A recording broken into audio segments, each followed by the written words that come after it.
On right now in the country, and it's not an ordinary war. Democrats are using psychological warfare on us, and it's working. It's been going on for years. We saw what they did with COVID. They shut down the whole country, freaked everybody out into thinking if you didn't triple mask and wear goggles and get quadruple vaxxed, you'd die. And anyone who refused this permanent pandemic was a virus-spreading MAGA jihadist.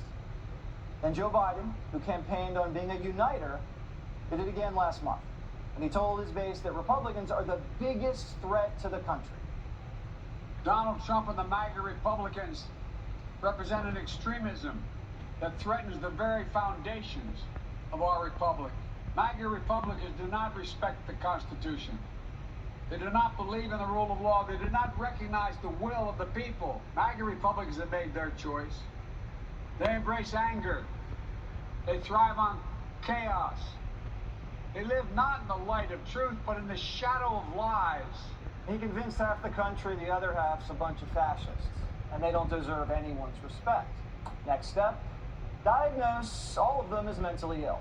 Just today, Biden's Department of Homeland Security announced, probably in response to record inflation and out-of-control crime, that they're going to ask your doctor to narc on you if you're showing any signs of anxiety over what's going on right now in the country.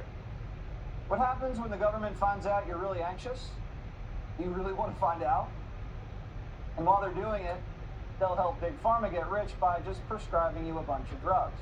It's all part of the plan. Democrats want you to stay inside, shut up, get stoned, and watch poor Michelle Obama on Netflix. And if you decide to venture out, you gotta be angry.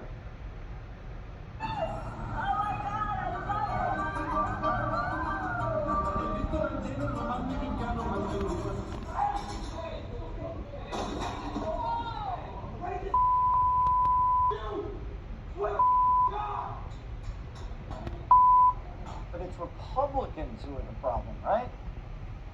Not just kicking over a table, it's gone much further. Primetime reported last night on an 18-year-old man in North Dakota, brutally murdered over his political beliefs by a guy who thought he was one of those ultra-MAGA fascists Joe Biden warned us about. Apparently, there was a confrontation. The suspect, 41-year-old Shannon Brandt, said he was afraid for his life.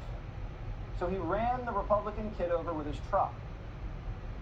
So a lunatic kills a teenager over his politics, leaves him there for dead in an alleyway.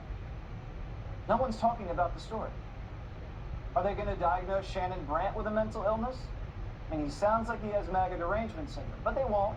And not only that, they let him out on $50,000 bail, even though he literally confessed to the crime and gave the cops a motive. This is exactly the kind of country Democrats are creating, where they get their base all riled up over fear and then make us the targets.